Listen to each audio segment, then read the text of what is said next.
Amis auditeurs, mesdames et messieurs, à l'écoute de la fréquence préférentielle, la voix du paysan, bonjour et bienvenue donc sur votre fréquence préférée, je dirais.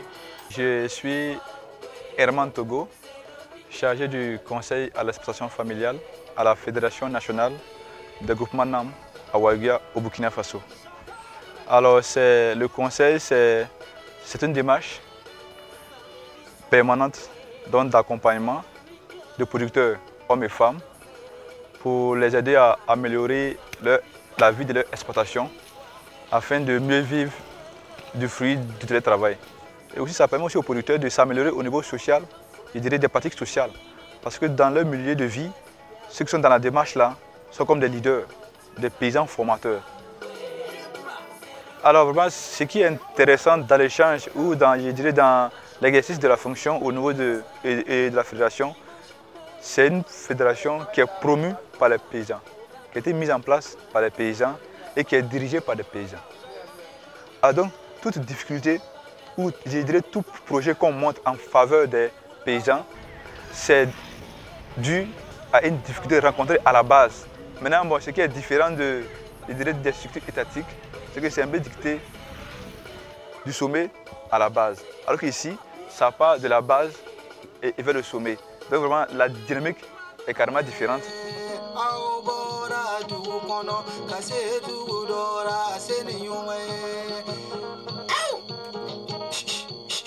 Allô?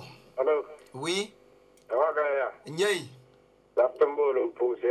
Donc la mauvaise répartition de la pluie dans le temps, qui aujourd'hui cause d'énormes problèmes, les saisons de production qui ont carrément changé et les pluies aussi qui se raréfient.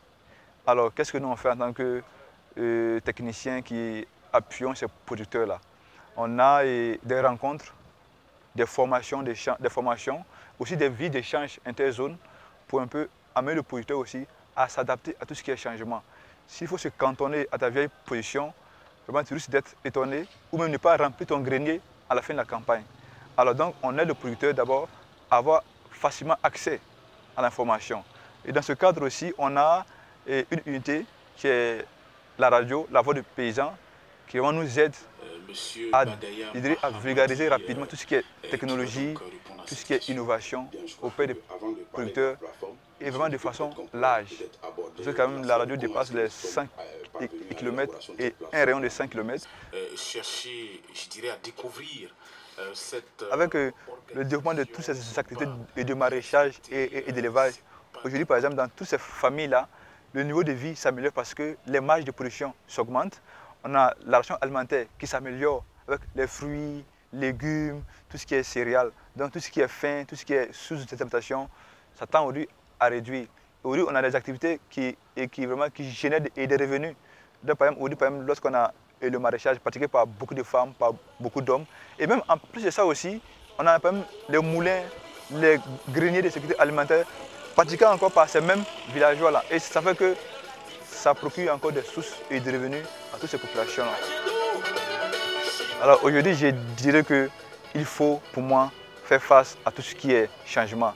En quoi faisant? En innovant à partir de ce qu'on a.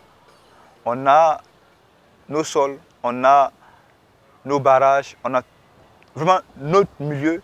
Il faut encore transformer notre milieu là en faisant face à notre environnement, en faisant face vraiment à tout ce qui est besoin de la population. Avec l'agriculture, au fur et à mesure, on se plaint, mais pour pouvoir encore faire face, il faut vraiment innover, il faut créer et aussi mettre en application les résultats aussi de la recherche. Sabia bango tazimara takibu ne wende minatini